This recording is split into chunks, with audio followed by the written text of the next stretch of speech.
The Bahamas Christian Council suiting up to wage what could best be described as a moral war. Its President Bishop Delton Fernando making it clear that they're ready to take a stand against Pride events slated for next year. Pride Bahamas recently announced its intent to stage a series of LGBT events in October 2020, which President Fernando says the council does not support. And so much so that the BCC plans to call the country to a national standstill against what it deems a Sodom and Gomorrah moment. If they plan to rally, the church will rally, and we'll see who is on the Lord's side. If it is, we will fight legally in terms of marriage being between a man and a woman. If those kind of constructs come up in the dialogue here in the Bahamas, we are ready, and we are willing to mobilize the entire Christian body. We are united on this to stand for Christ. Bishop Fernando contends that after enduring the worst hurricane in the nation's history, it's time to rebuild and to do so with Christian values. We believe that during this period of restoration physically, that it was really a bad timing for the Pride movement to be focused on themselves rather than the rebuilding of the country. We totally stand on the principles of the Bible, and the Bible has said that we believe in the family construct being between man and a woman, and we believe that because the Bible has said that this lifestyle is a sin, we cannot and will not support the movement and the parading of the lifestyle in the present of our society. Now, Pride officials say their event will not take the form of a parade, but will instead highlight those who have made advances in the local LGBT community. In other news this evening, Grand Bahama to get a school of medicine. A heads of agreement was today signed between the government and Western Atlantic University for the school's construction and operation. According to Prime Minister Dr. Hubert Minnis, some 200 permanent jobs will be created for Bahamians. In fact, Western Atlantic has agreed to employ an overall ratio of 80-20 in favor of Bahamians. The $64 million investment has also been approved to offer graduate and undergraduate degrees in allopathic medicine, dentistry, pharmacy, veterinary science, and nursing and nurse practitioner or physician's assistant. The construction comes in 4 phases, with the first to begin by the end of the year. This major development will inject hundreds of millions of dollars into the local economy over time and provide direct and indirect opportunities for scores of residents. It will help Grand Bahama to rebuild. This development will include university-owned housing for faculty, staff, and students on campus. It will also encompass on-campus businesses, including a bookstore, cafeteria, and a student center, providing music, food, beverages, a copy center, and related services. Further, Western Atlantic intends to build its campus on land to be leased from the Public Hospitals Authority, a maximum of 50 acres, which the Prime Minister says will be leased in 3 tranches upon the university's satisfaction of certain deliverables. Phase 1 is expected to be completed September 2020 and provide between 50 to 75 permanent jobs on the campus.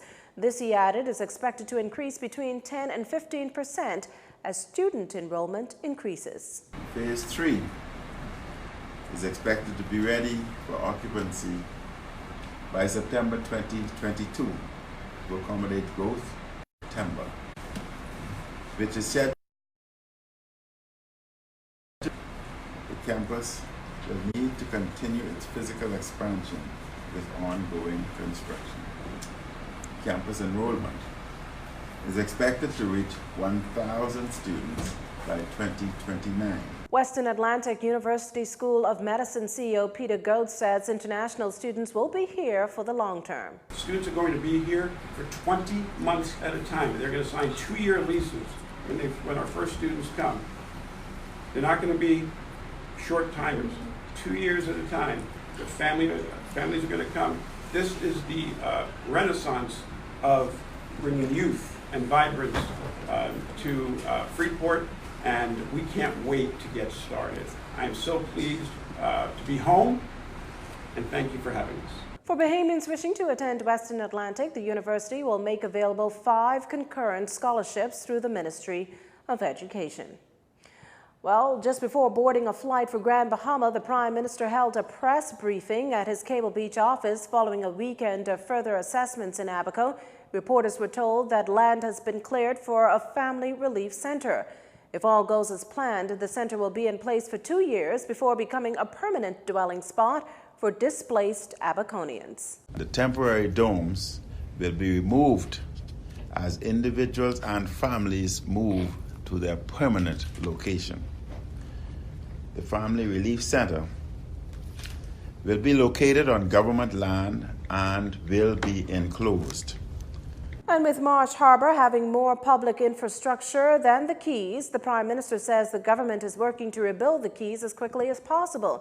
He believes this will help considerably with economic recovery. For example, Elbow Key employed approximately 400 people from Marsh Harbor. The quicker communities like Hopetown and Elbow Key are rebuilt, the more employment there is for the residents of the mainland.